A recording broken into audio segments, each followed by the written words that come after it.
ये आकाशवाणी रायपुर है। प्रादेशिक समाचार बुलेटिन के साथ मैं शशिकांत यादव।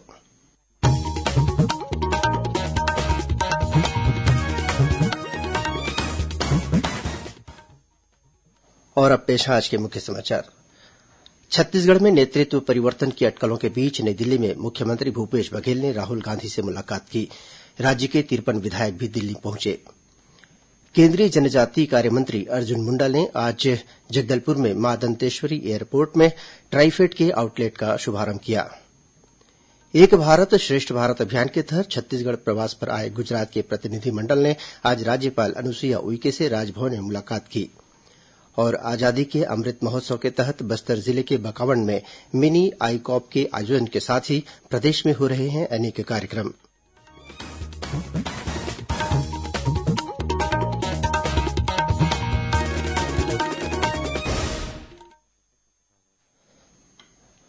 18 वर्ष से अधिक आयु वर्ग के लिए सरकारी केन्द्रों पर निःशुल्क राष्ट्रव्यापी कोविड टीकाकरण अभियान जारी है।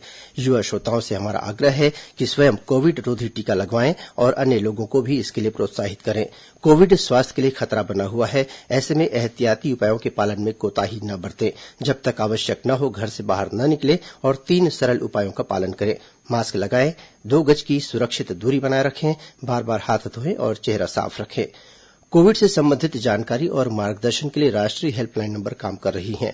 छत्तीसगढ़ के लिए हेल्पलाइन नंबर है 104 और 0771 22 35091। साथ ही राष्ट्रीय हेल्पलाइन नंबर है 1075। अब समाचार विस्तार से।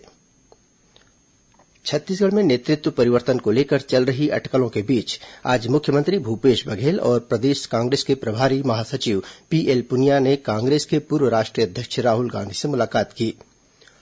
इससे पहले श्री पुनिया ने दिल्ली आए राज्य के मंत्रियों सहित कांग्रेस के 53 से अधिक विधायकों से बातचीत की। विधायकों ने उन्हें अपनी राय बताई। वहीं विधायक अखिल भारतीय कांग्रेस कमेटी के कार्यालय में पार्टी महासचिव केसी वेणुगोपाल से भी मुलाकात करेंगे। वहीं स्वास्थ्य मंत्री टीएस सिंहदेव भी इस समय दिल्ली में ही मौजूद हैं। केंद्रीय जनजातीय कार्य मंत्री अर्जुन मुंडा ने आज जगदलपुर में मां दंतेश्वरी एयरपोर्ट में ट्राइफेड के आउटलेट का शुभारंभ किया। इस मौके पर बस्तर सांसद दीपक बैज और महापौर सफीरा साहू सहित वरिष्ठ अधिकारी और जनप्रतिनिधि मौजूद थे। इससे पहले छत्तीसगढ़ के 2 दिवसीय प्रवास पर रायपुर पहुंचे केंद्रीय मंत्री श्री मुंडा ने मंत्रालय में आयोजित कार्यक्रम में आदिम जाति कल्याण विभाग को पुरस्कार के तहत मिले ट्रॉफी और प्रशस्ति पत्र प्रदान किया।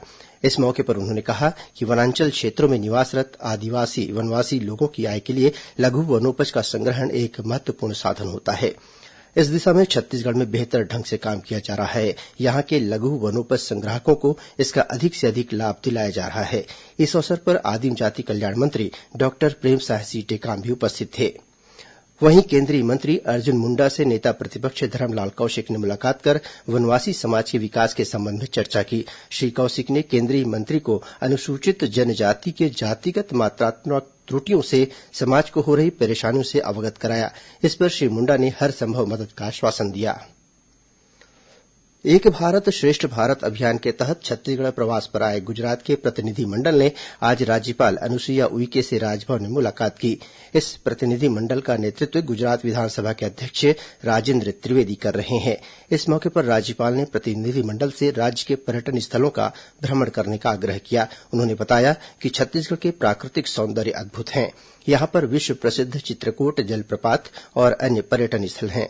गुजरात विधानसभा अध्यक्ष श्री त्रिवेदी ने राज्यपाल को गुजरात आने का आमंत्रण दिया। इस मौके पर श्री त्रिवेदी ने राज्यपाल को शॉल, प्रतीक चिन्ह, स्टैच्यू ऑफ यूनिटी और पुस्तकें देकर सम्मानित किया। इससे पहले प्रतिनिधिमंडल ने छत्तीसगढ़ विधानसभा के अध्यक्ष डॉक्टर चरणदास महंत से भी विधानसभा परिसर स्थित मुख्य समिति कक्ष में भेंट की। इस मौके पर दोनों राज्यों के प्रतिनिधिमंडल के बीच संसदीय कार्यप्रणाली, संसदीय परंपराओं तथा दोनों राज्यों में विकास से संबंधित विभिन्न पहलुओं पर व्यापक विचार विमर्श किया गया। इसके अलावा प्रतिनिधिमंडल ने आज नेता प्रतिपक्ष धरमलाल कौशिक से भी मुलाकात की। केंद्रीय श्रम और रोजगार मंत्री भूपेन्द्र यादव ने कल नई दिल्ली में असंगठित कामगारों के राष्ट्रीय डेटाबेस ई श्रम पोर्टल का शुभारंभ किया। इस पोर्टल पर देश के असंगठित क्षेत्र के कामगारों का विवरण दिया जाएगा। इससे कामगारों के लिए विभिन्न सामाजिक सुरक्षा योजनाओं के बेहतर कार्यान्वयन की सुविधा उपलब्ध हो सकेगी।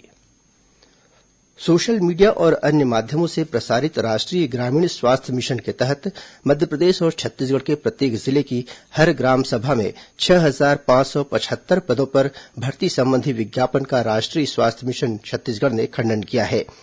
मिशन के अधिकारियों ने आज रायपुर में बताया कि भर्ती के लिए इस तरह का कोई विज्ञापन जारी नहीं किया गया है। यह विज्ञापन पूरी तरह निराधार है। अधिकारियों ने लोगों से इस तरह के विज्ञापन के बहकावे में नहीं आने की अपील की है।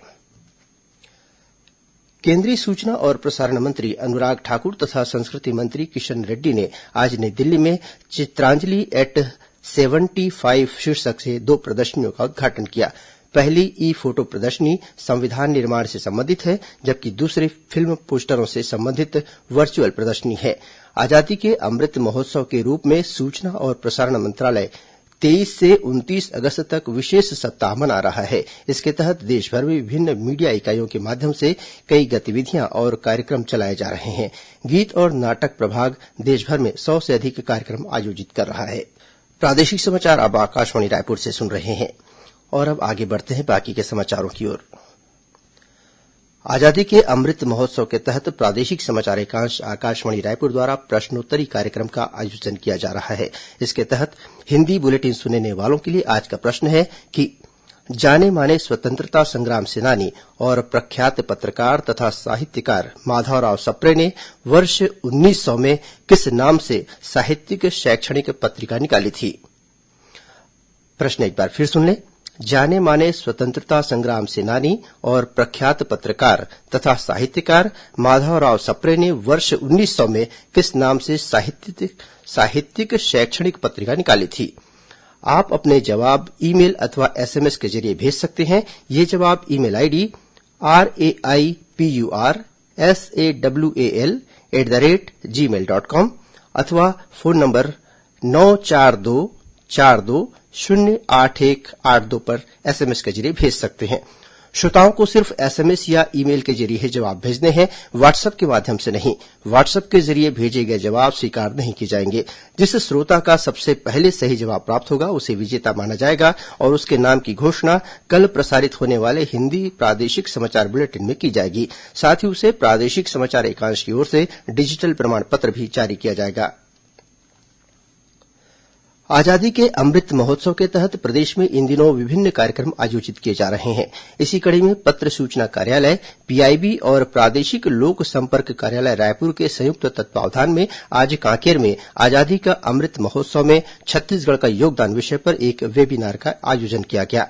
वेबिनार को शासकीय भानु प्रताप देव स्नातकोत्तर महाविद्यालय कांकेर के सहायक प्राध्यापक डॉक्टर जयप्रकाश सिंह, कांकेर जिला सैनिक कल्याण अधिकारी lieutenant colonel Uday Narayan T, Kalinga विश्वविद्यालय रायपुर की सहायक प्राध्यापक श्रेया त्रिपाठी ने संबोधित किया। वेबिनार के प्रारंभ में पीआईबी के अपर महानिदेशक अभिषेक दयाल ने कहा कि प्रधानमंत्री की परिकल्पना के आधार पर आगामी 2 वर्षों तक आजादी का महोत्सव मनाया जा रहा है। इसी कड़ी में सूचना और प्रसारण मंत्रालय द्वारा आइकॉनिक वीक का आयोजन किया गया है। वहीं बस्तर जिले के बकावंड में आज प्रादेशिक लोक संपर्क कार्यालय तथा सूचना और प्रसारण मंत्रालय द्वारा मिनी आईकॉप का आयोजन किया गया। इसके तहत कुर्सी दौड़, पेंटिंग, रंगोली और क्विक प्रश्नावली के साथ बस्तर कला मंडली के कलाकारों द्वारा सांस्कृतिक कार्यक्रम आयोजित किए गए। इस दौरान गीत संगीत और नृत्य के माध्यम से देश की आजादी के आंदोलन में अपनी कुर्बानी देने वाले वीर सपूतों को याद करते हुए ग्रामीणों को उनके बारे में जानकारी दी गई। इस अवसर पर कलाकारों द्वारा केंद्र सरकार की जनहितैषी योजनाओं से संबंधित नुक्कड़ नाटक का प्रदर्शन भी किया गया। वहीं धमतरी जिले के कुरूद में आजादी का अमृत महोत्सव शीर्षक से चित्र प्रदर्शनी का आयोजन किया जा रहा है। आज फिट इंडिया मूवमेंट के तहत फ्रीडम रन का आयोजन किया गया, जिसमें बड़ी संख्या में स्कूली विद्यार्थियों और स्थानीय लोगों ने भाग लिया। उधर जांजगीर चांपा जिले की सभी ग्राम पंचायतों में आज से अलग अलग गतिविधियों के माध्यम से मनरेगा के पंजीकृत श्रमिकों को उनके अधिकारों की जानकारी देने के लिए विशेष जागरूकता अभियान चलाया जा रहा है। यह कार्यक्रम 2 सितंबर तक चलेगा। इधर क्षेत्रीय लोक संपर्क कार्यालय बिलासपुर, नेहरू युवा केंद्र और राष्ट्रीय सेवा योजना द्वारा आजादी के अमृत महोत्सव के तहत कल 28 अगस्त को फिट इंडिया फ्रीडम रन और आईकॉप का आयोजन किया जाएगा। यह कार्यक्रम अटल बिहारी वाजपेयी विश्वविद्यालय सभागार में होगा। इस संबंध में क्षेत्रीय प्रचार अधिकारी डॉक्टर प्रेम कुमार ने एक पत्रकार वार्ता में बताया कि समेकित लोक संपर्क कार्यक्रम के तहत देश और छत्तीसगढ़ के प्रमुख स्वतंत्रता संग्राम सेनानियों से जुड़ी प्रदर्शनी लगाई जाएगी। वहीं राष्ट्रीय सेवा योजना और नेहरू युवा केन्द्र के सहयोग से फैंसी ड्रेस स्पर्धा, मैं भी स्वतंत्रता सेनानी, चित्रकला, रंगोली, निबंध और प्रश्न मंच का आयोजन किया जाएगा। विजेताओं को पुरस्कार और प्रमाण पत्र प्रदान किए जाएंगे। दक्षिण पूर्व मध्य रेलवे नागपुर मंडल के तहत मुसरा बाकल राजनांदगांव के बीच ऑटो सिग्नलिंग का कार्य किया जा रहा है। यह कार्य आगामी 30 अगस्त तक चलेगा। इसके कारण इस मार्ग से चलने वाली कुछ गाड़ियों का परिचालन प्रभावित होगा।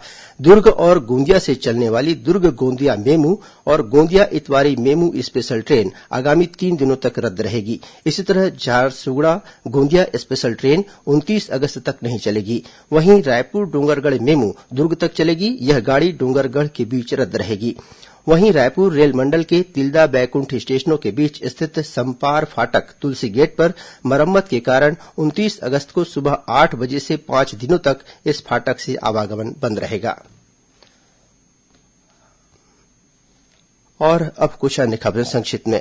समाज सुधारक और शिक्षाविद स्वामी आत्मानंद की आज पुण्यतिथि है। इस मौके पर मुख्यमंत्री भूपेश बघेल ने उनके चित्र पर माल्यार्पण कर उन्हें नमन किया।